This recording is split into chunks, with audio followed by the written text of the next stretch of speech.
Hello, everyone. Thank you so much for joining me. This is hashtag No Limits, and I am your host, Shelly Kino. Hashtag No Limits is about people who society has placed limits upon, but who are busting through those limits. Ophelia says in Hamlet, "We know who we are, but not who we will be." And I believe that to be 100% true, and that there is no better example of that than the caterpillar turning into the butterfly.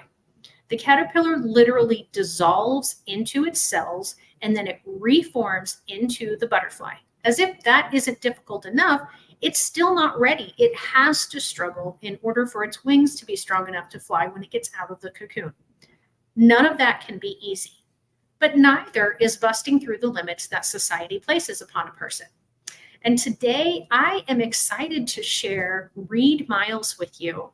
Reid is going to share his story of starting off in the IT world and all the way to where he is now, being the #2 rated autism podcast on, is it Feedspot? Am I saying that right? Well, actually, now it's number four. Someone bumped me down to number four. Oh, well, we're going to just say #2 because we know you're going to get back there, or even to #1. And I was lucky enough to be on his show last week. And so this is him being reciprocal to me. And I so appreciate that. For those who are watching me and who normally watch me, you see that my background is very different today. I am in a hotel speaking at a conference this week, and I wanted to continue to do the live stream as normal. So I found a quiet spot. And so you get a different background from me today. So finally, without further ado, Reid, thank you so much for being here doing today. It's a pleasure to be on your show, Shelley. I'm so glad to have you. So we had a good talk on yours last week, and I hope that I remember some of the key points that you said to me that I wanted to bring out again No today. problem. So first of all, just tell us your story. I hope your listeners and you have enough time because it's a long story. We have plenty of time. Well, my story started out being that my family knew nothing about autism at the time. We knew it existed. We knew Aspergers was around, but we knew nothing about it until about my late 20s. My I had family members, one who was a family lawyer, one who was a psychiatrist, and one who was a psychologist. And even my primary care doctor, all had told my mother and my father that they think that I have the traits of high functioning autism. So that kind of put turned that light on above their heads, saying, "Oh, that explains a lot of what and why he does what he does, like interrupt them when they're telling a story to let them know that they had something wrong, or why I've taken apart my father's tools just to see how they work." I mean, what's funny about this is I don't remember ever taking apart my father's tools, but it's a story that my mom used to tell me all the time. And then through time, so we knew I had autism. So it was now a struggle of trying to find work and try to find my place. I was in the IT industry, as you mentioned, and I had our job had been downsized, and the company moved out of state. So now I was struggling to find work. So I decided at one point, I'm gonna go and get my bachelor's degree. So I went. Have you ever gone online, like on Facebook, and filled out an application or a form or something and not thought anything about it? Well, that Yes. happened to me, and I didn't hear anything about it. And then a month later, I get a call. Hi, this is so and so. Are you still interested in going to school? I'm like, yeah. She's like, okay, we are in the midst of going through all the applications. Why don't you write your college entry letter and send it in and then I'll get it to the board before they go adjourn. So I wrote a letter, and in my letter I wrote how I was like the black sheep of the family. My parents got their bachelor's degrees in their 50s. My brother's got his associates, and I was the only one at the time without a college degree. And I didn't want to be that way, so I sent them that email, and then maybe an hour or two later, I get a call saying, Hi, Reid. Congratulations. You have been accepted to the Colorado University, Con- Colorado Technical University online. So it was a 4-year online school, and I graduated with a 3.02 average, which was different for me because I was really a C student in high school. Oh, okay. And then I still struggled after that. Now I figured maybe I had a degree. I can people will say, "Oh, he's got a degree in the IT field. He's got some skills." Nothing. So 4 years later, 2014, same thing. I filled out this little no, same thing. I was at the it's like it just happened. We were at the vet with our doc, and we heard the girl behind the desk talking about this organization called Across the Pond. They help you go to school and get you familiarized with schools in Europe, in Great Oh, Britain. So I went through, and as I'm walking out, and I look to my mother, I go, I have nothing to worry about. I have no limits holding me back. All I have is my family and my friends. I don't have a job. My mom's like, you got nothing to worry about. My mom has always been a firm believer in saying, nothing's written in stone. hmm. It's a good And, saying. and as many people know, that means nothing is permanent. If you're not happy, you can turn around and come home. Well, to me, that was reassuring, but also in my mind is I wanted to prove a lot of people wrong because I had a lot of friends at the time who said I'm wasting my time going back for my master's degree. So I stayed the full year, graduated, not with a master's, but with a postgraduate certificate, which is the same thing minus a couple of credits. Okay. So I come home, graduated with a new bachelor's degree, and I still can't find work. I start volunteering. My mom's like, you can't just sit around doing nothing. I want you to be productive in your life. So I start thinking about volunteering. I love science, so I applied to volunteer at the Adler Planetarium. They accepted me, and I I enjoy it. And then through time, I got in trouble. And What kind of trouble? well, the first time a girl had literally reported me for sexual harassment when all I did was put my arm around her and congratulate her for getting a promotion on her job. Oh, wow. Instead of telling me, Reed, that I feel a little uncomfortable with your arm around me, and Right. I could have said, "Oh, I'm sorry, I'm sorry." Second time, I must have jokingly said something to one of the other volunteers, and he took it offensively and reported me. Okay. And they moved me from where I was comfortable and happy to what they call their theater department, which has no windows to the outside world. Oh, So I was going down this like real hill of depression, and all they had me do was go through photos of their events and hmm. label the emotions of of the group. And I kept saying to myself, "This is chimp's work. A Right. chimpanzee can do this."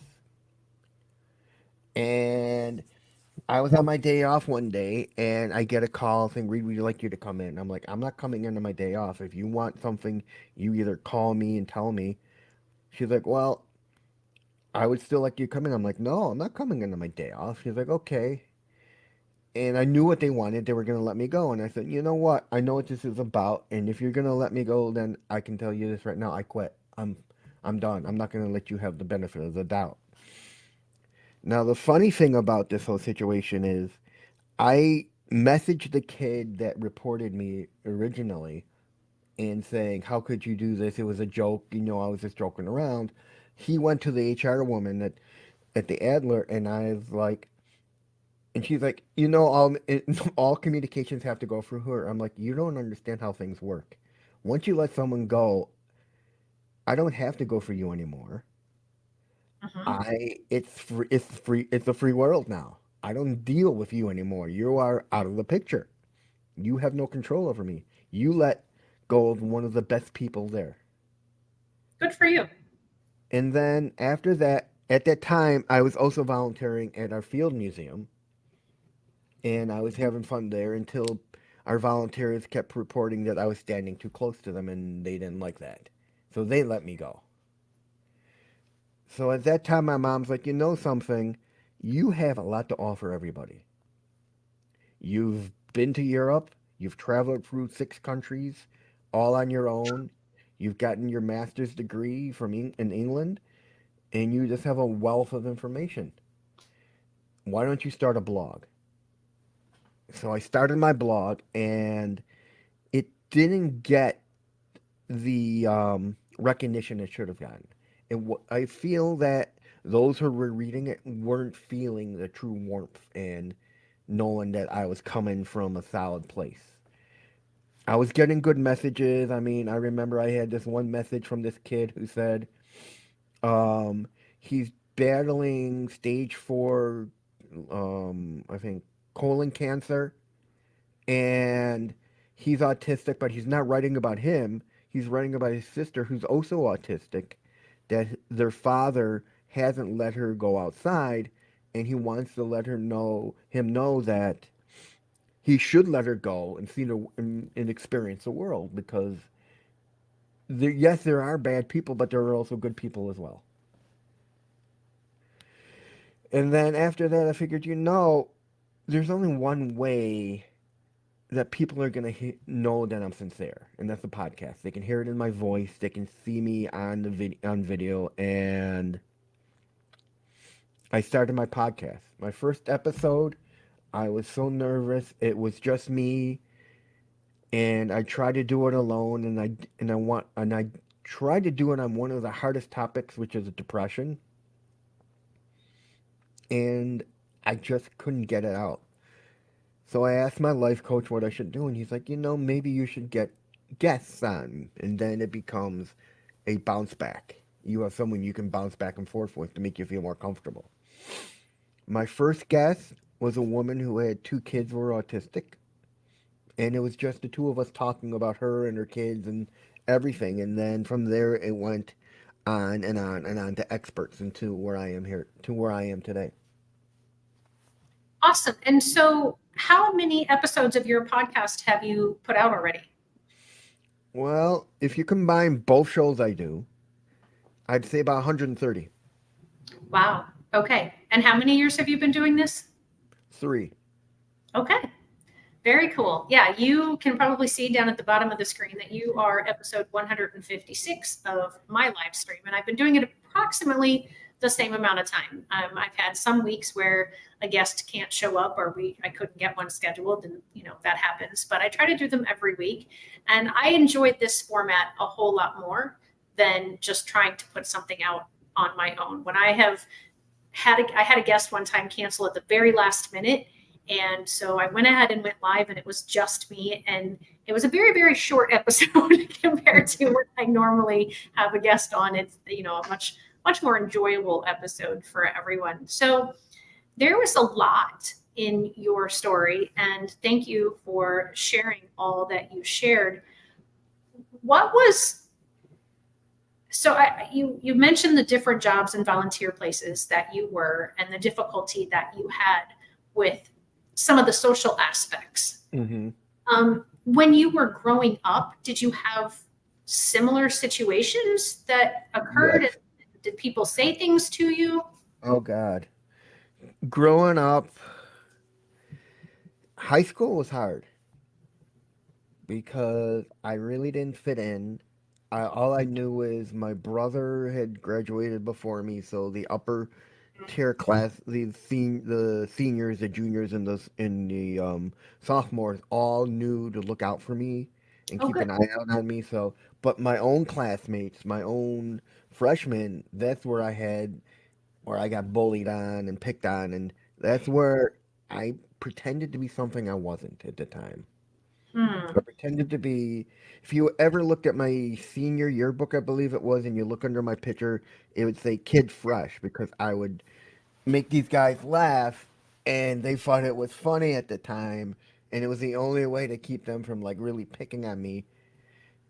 And even after high school, I remember telling you this story when you were on my show.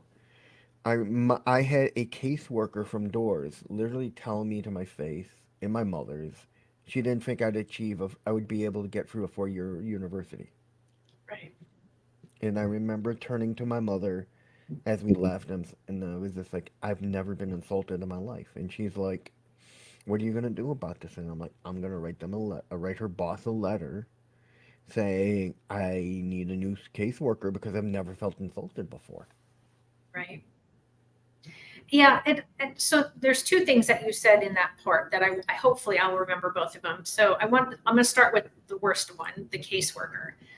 I, there are so many times when guests tell me, or in my own experience where I've been involved with a conversation with other people, and comments are made like that.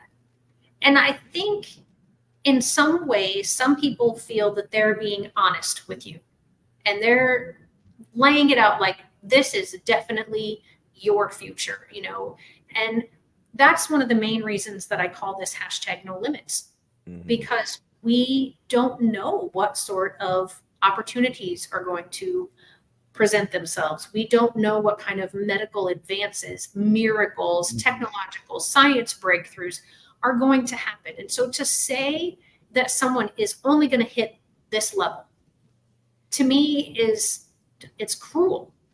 Yeah. Um, and then just, I think also sometimes people say those things and they feel like they're somehow motivating you, like prove me wrong.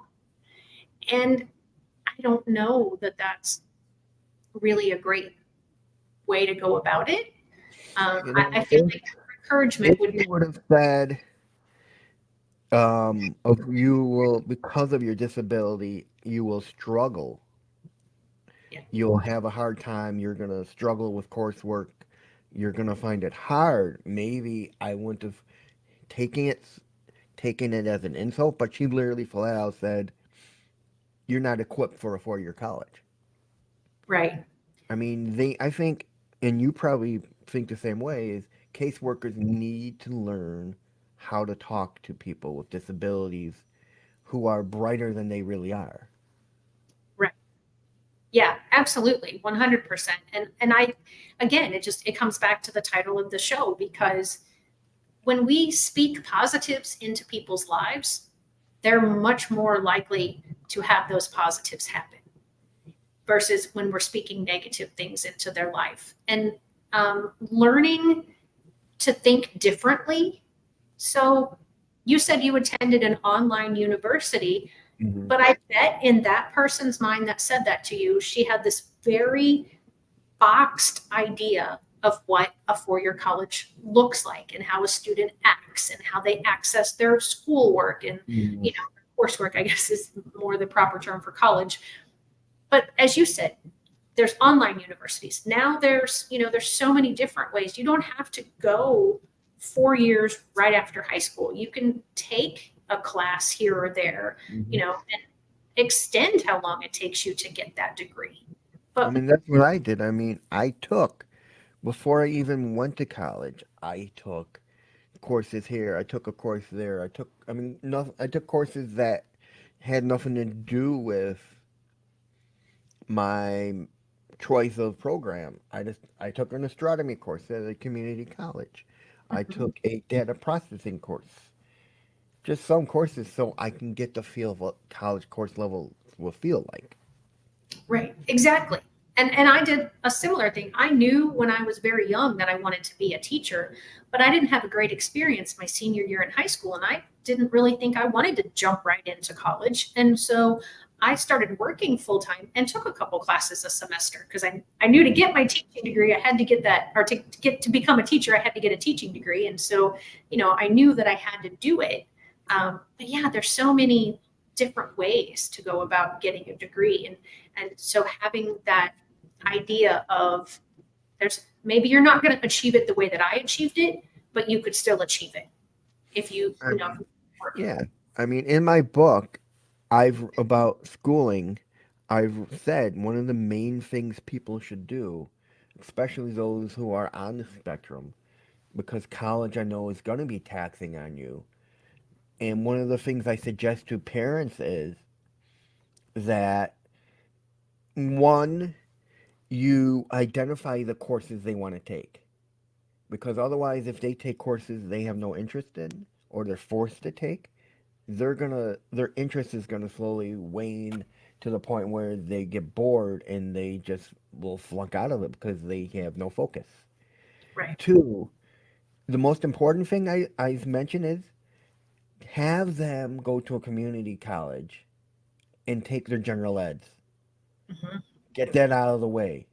This way they can take their focus core classes in college and all the general eds. It will be cheaper to do it at a community college than suffer and struggle through general education courses in college and not have any focus. This way you can take your general ed as you go, and then once you get them all, you just transfer to your 4-year college you want to go to. Right. And I wouldn't recommend that just for people who learn differently. I would actually recommend that for everyone because there's such a difference in how, I mean, just in general, college costs compared Yeah. to when I went through college.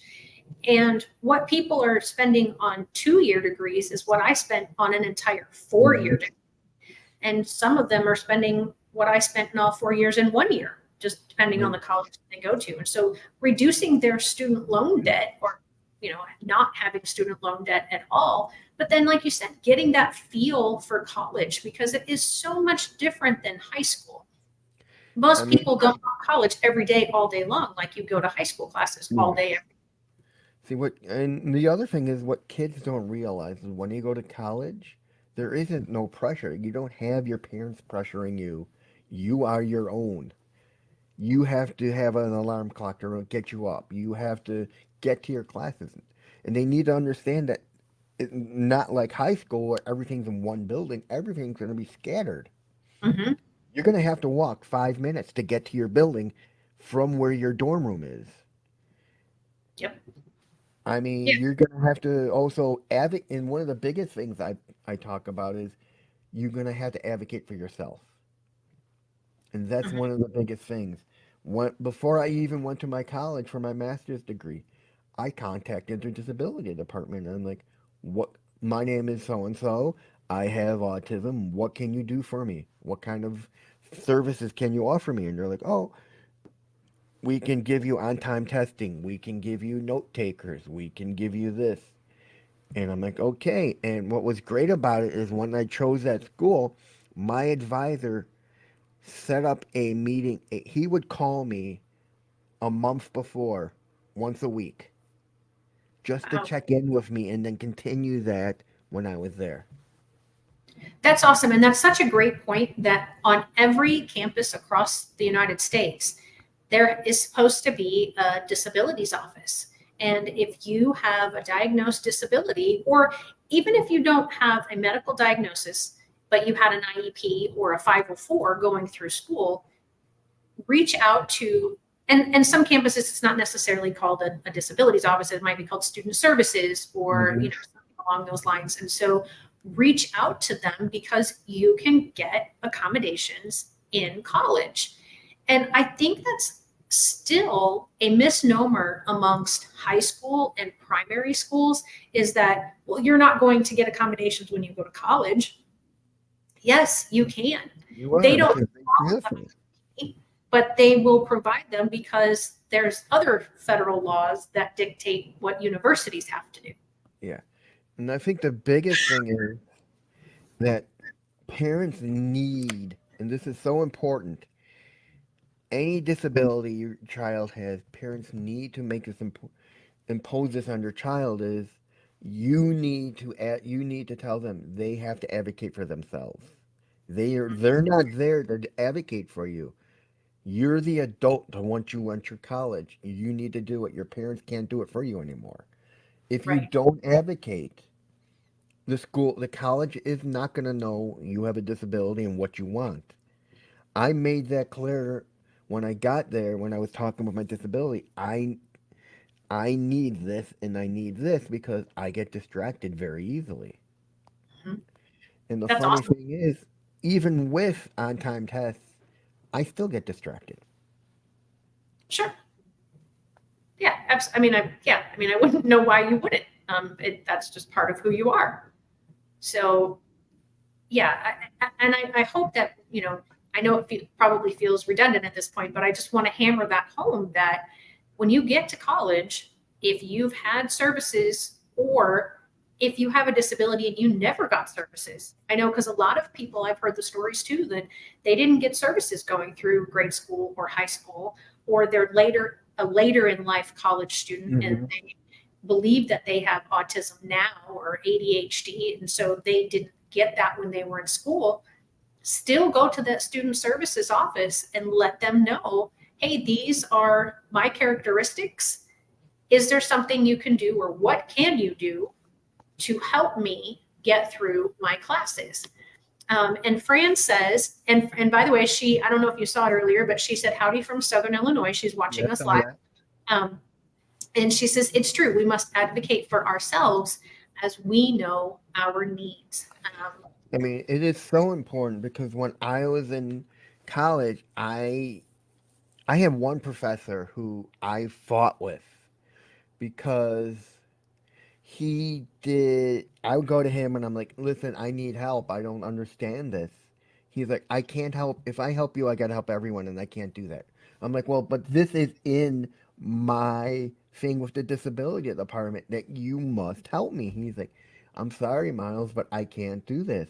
I need to help everyone. I'm like, can we just have some office time? People don't need to know you're helping me, but can I just we meet in your office time and you can just go over some of this stuff? Right. I finally broke down to him and he tried to help, and then he introduced me to one of the other professors that was lecturing that same course, and he tried to help. That was one of the few courses that I failed. Because I should have known at the time of the course that it was going to be a little bit over my head, but I figured, hey, I take a chance and see if I can grasp it. Yeah, and that's awesome. And I never got to part 2 of my question from earlier, so I'm going to hold on to that. I'm going to cross my fingers and hopefully help me remember. But I want to talk about that because you talk about that in your book, that you have to take chances because you just don't know. So talk about that. Talk about your travels. Talk about all the things. I talk about chances a lot, and in my book, I mean, it's not out yet, but that's one of the big things I talk about is we need to take risks as those of us who are autistic, because if we don't step outside of our comfort zone, the world's just going to pass us by. I've taken so many risks. I I have traveled across Europe on my own. I learned to navigate foreign countries. And I had to swallow my pride at one point, and I had to ask for help. And I remember a story. I was in Italy, and I thought I can step out of my hotel, memorize the landmarks and the street names, and I'd be able to get back to my hotel. I kind of, it didn't help. It was getting dark, and I needed to find a way back to my hotel. I was right by the train station, and there was a police station in it. I go into the police station, and I'm like, I need some help. And they're like, there's only one person here who speaks English, and she is busy right now.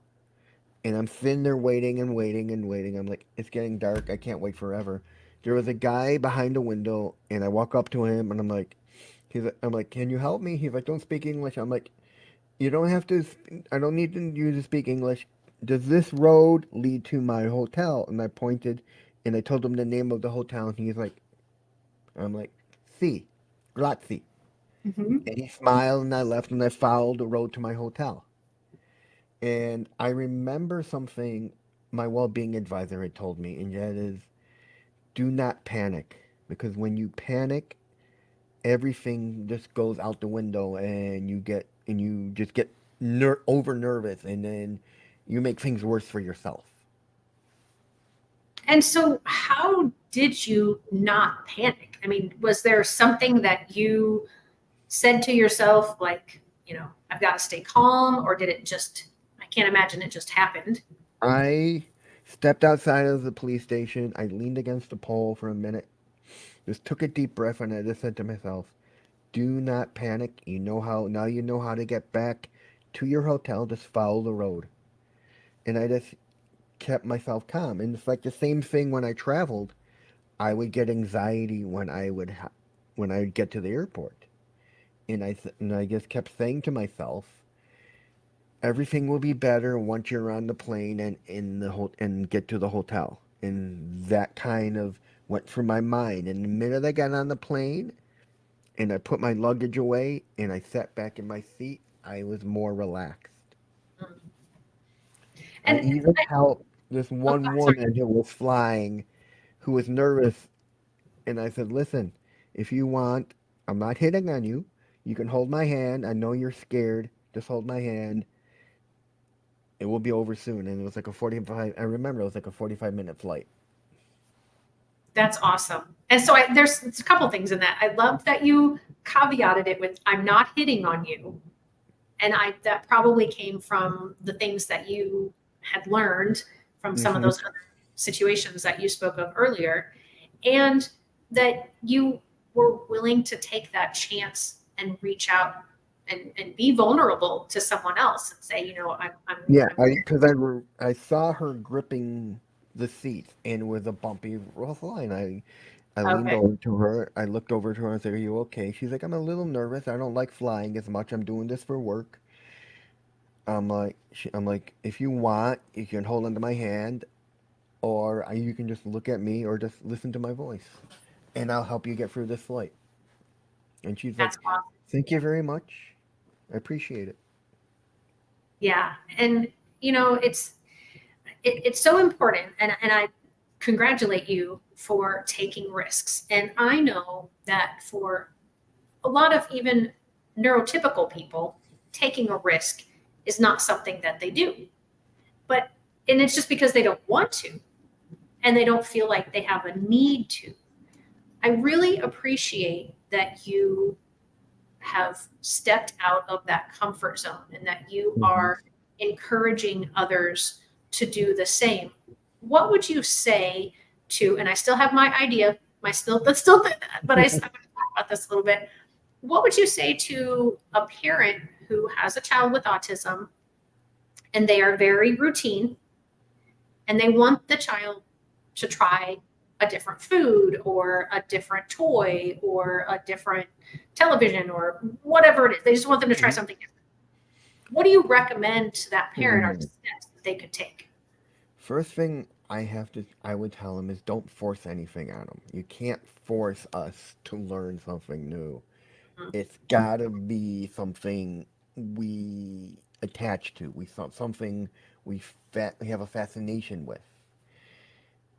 If you take them out shopping or you take them out, and this was going through my head when I thought I was gonna give a speech at the conference coming next year, and that is take your child when you take them out. Watch their eyes, watch their expressions on their face. If they start to get excited about something, no, oh, they're excited about that. If you take them around and there's a construction site and they get all excited about seeing the construction trucks, go, oh, maybe buy a video about construction trucks, maybe buy them a few trucks. But the big thing I want them to know is don't force them to do things they don't want to do, because Sure. that will set them back into almost a meltdown. And that when that comes, it's going to be a while before they come out of it. Great point. Yeah.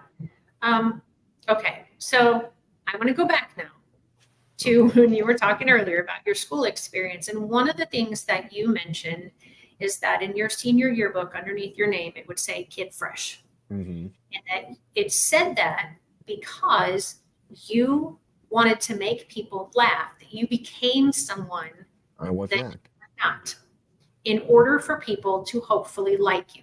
And the Hmm. reason I want to come back to there's a couple of reasons I want to come back to this. One is because I want people to understand that just because we see something on the outside doesn't mean that's truly what the meaning behind that behavior is, or Hmm. that that's really how the person feels.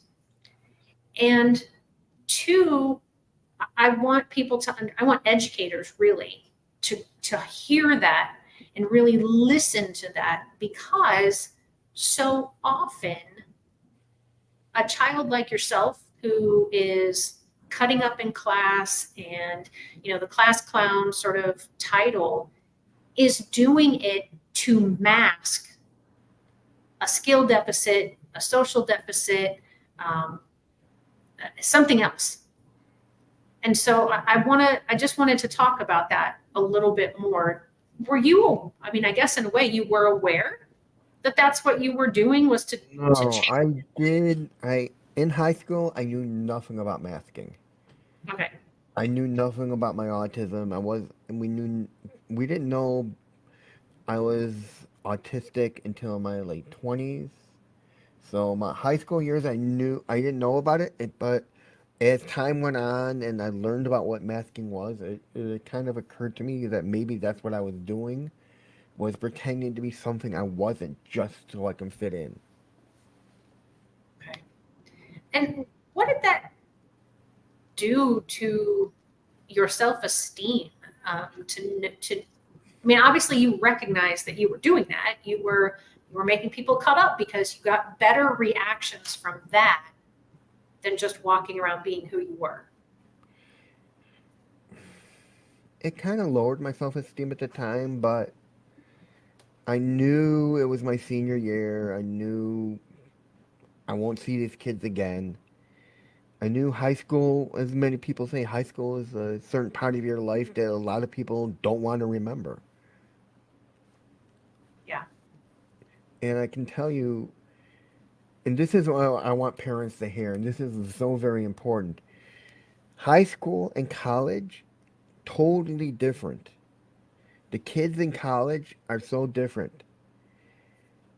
When I went away, my first time away to college, I got targeted and picked on a lot. But when I went away the second time for my master's in England, it was a whole entirely different set of people. I was mature, I was older, and I was treated like that. I wasn't targeted, I wasn't picked on. No one knew any better. Everyone was older, everyone was cool. When your kid goes if your child goes to college, you I want you to keep an eye on them.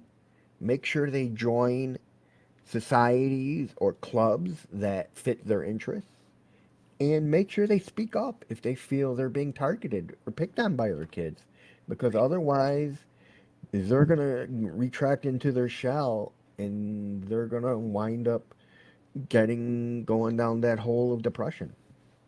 Yeah, absolutely. And that's all great advice. So there's something that you mentioned in response to a statement on your show that I had made. And I said that a lot of parents of children who learn differently, one of their biggest fears is what's going to happen to their child when they are no longer here. Do you remember how you responded to that? Yes, I think I do. I I responded by saying that most you see it from the parent's view, but you didn't see it from the child's view. And what we feel is it's not just being alone. It's when you're autistic, it's also having friends. It's socializing. It's what's going to happen to me when my parents are gone. Who's going to look after myself if I can't look after myself? Yeah, There are and fears. that statement just blew me away because, as I said, and you reiterated it, that I've always thought about that from the parents' perspective, because that's who I have spoken to.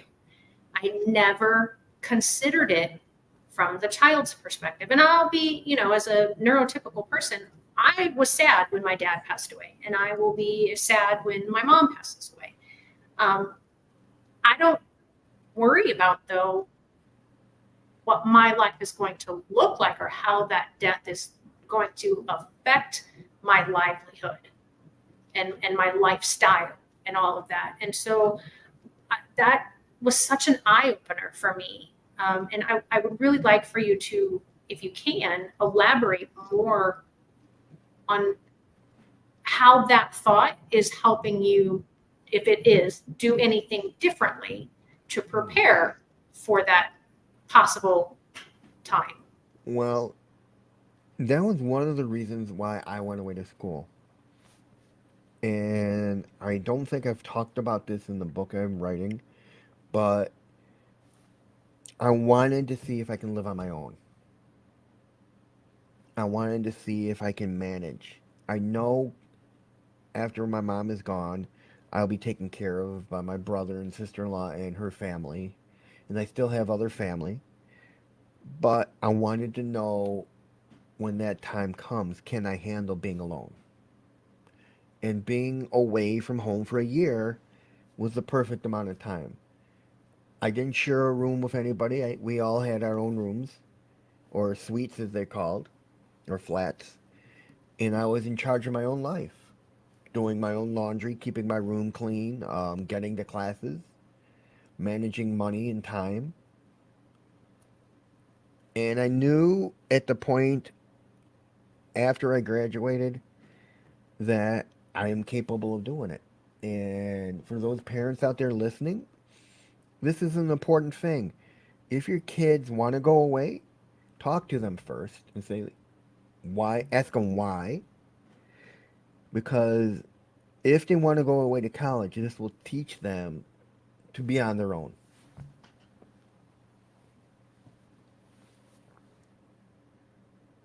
Sorry, I had muted me because as I told you, I'm in a weird location and I thought I heard somebody coming in. So sorry, I couldn't answer you. No problem. Yeah, I think that is so important. And I in my book, I had one of the families that they told me that story of, our son is probably going to outlive us and he needs care and he needs support. And when he was in his last couple of years of high school, they started looking at group homes and those kind of environments. And then his turned out that within just a few months of high school, they had applied right after he graduated and he was accepted already. And the parents weren't really ready for that, but they thought it's better for him to live apart from us so that if we go before him, he already has a new home environment. He already has a support system in place because of where he lives. He's not going to have to move on top of having to deal with the death of his parents. And so, again, that was all from the parents' perspective. But when you did all of those things, what did that do for your self-esteem? When I went away for school, that really boosted my self esteem. As I started getting into the routine of seeing my disability advisor, seeing my well being advisor, my disability advisor had set me up with a therapist for a couple of weeks, had set me up with a well being advisor, and they helped me with things like dealing with money, dealing with schoolwork. Um, I remember I had a friend. I had two friends at the time. One of them, one day we were walking together, and she looks at me and she's like, "This must be hard for you." I'm like, "What do you mean?" She's like, "Well, you come all the way across the ocean. You're taking on a very hard course, and you're dealing with dialects from all over the world." Like, you're right. It is hard for me because for my mind to adjust to everything and being on my own. And then I had another friend say the same thing. She's like, it must be hard dealing with all these different dialects and people from all over the world. And you're here on your own. I'm like, yeah, it is hard because for my mind to comprehend all this, it's shocking. I mean, I remember once I walked into our convenience store on campus and I saw kids buying alcohol and I'm like, and I kind of got shocked a little bit. I'm like, wait a minute. Here in England, their drinking age is lower than ours in the U.S. So I got that kind of culture shock all over again. Yeah, that's a good point. And that the other thing that about that is exactly what you said. It's a culture shock, but then we have to realize that just because we have certain rules in our country, in our state, in our town, in all the way down to even our home, that doesn't mean that that's the rule everywhere. Yeah. And being able to find that out and adjust to that as well. My husband and I also had the privilege to live in England for 3 years, and it was fantastic. But there were a lot of things that we had to learn because those were English rules versus Hmm. American rules. I mean, And one of the biggest things I've learned is England has no air conditioning. right, there are a And I, few places that do, but for the most part, their temperature doesn't and my dip. mom is like, "How you gonna handle with sleep with everything with your tinnitus?" And I'm like, "Oh, they'll just have the air conditioning running." I get into my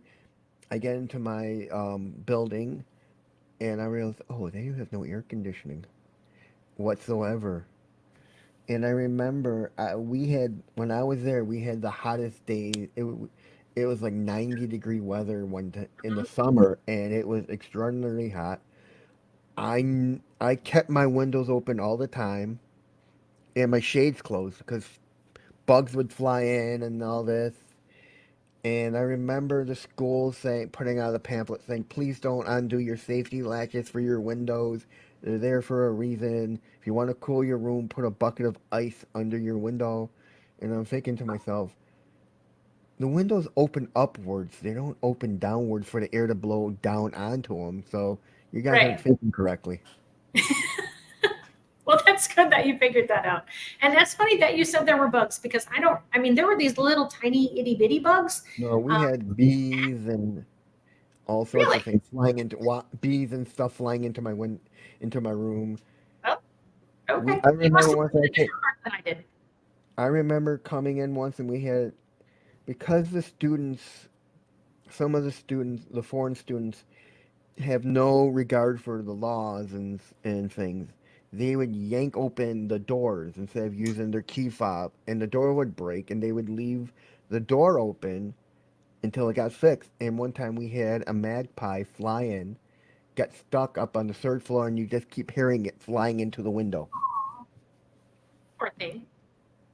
Yeah. Well, I mean, that's a bird, so that's Yeah. not an insect. But yeah, I remember us having our windows open most of the year because there weren't bugs where we were. None that were. I mean, they don't have mosquitoes somehow. No. That was definitely an okay thing to have your window open and not have to worry about mosquitoes. But our windows didn't even have screens, so that was another way that the bugs could have gotten in. But anyway, I digress about that. So we have just a few minutes left. I want to talk about your website. I want to make sure that people know how to find you if they want to listen to your podcast. So your website is aspergerstudio.com. So first Yeah. of all, why is it Asperger's? You keep talking about you have a diagnosis of autism. Asperger's, autism, same thing, same terminology. Asperger's was the original term. People nowadays say autism. Right. Yeah. Okay. So now go ahead and talk about what's on your website, what's on your, and if you want, I can pull up the website and show different things, or you can just talk about it. Asperger's Studio is my blog. That's where I post my podcast on my blog, and then I post it on my podcast host. Okay. This is where you'll find the show notes, the playlists, any information coming up, any new guests coming up. I'll usually try to do before the month starts. If I have guests already lined up, I'll put up a post that'll show who's coming up for the month. Um, it'll have all my entire travel story from traveling through Europe from country to country, my schooling experiences. It's all broken down into different sections. Awesome. So I am looking and I don't see my episode. Oh, here it is over here on the side. You should Okay. be you should be the late if you go to if you go under show notes, you should be the last. Yeah, I did find it. I was looking in a different place. I was going to try to present it really quick, and something is being weird on my screen here. All right, let me just grab this really fast. Show. Just to plug a little bit here. So yeah, here I am. I thought our episode was really good, but I felt like you and Michelle asked really fabulous questions, and that we had a really good discussion. So again, I wanted to thank you for having me on your show. And finally, yeah. Actually, Michelle started out as a guest. Really? Yeah, and right after our show, she said she liked it a lot and that she feels she'd like to do this more, just talk. Mm-hmm. And became really good friends. And she's one of the other few people that have like become really good friends who started out as a guest. I have a friend named April who was on my show twice, who's autistic, and she's got two autistic sons. And we became friends, so we would have a monthly chat. Oh, fantastic. Yeah, and so Fran, who has commented here, she and I actually have a podcast together. Well, it's a live stream like this, and it's called Friday with Fran.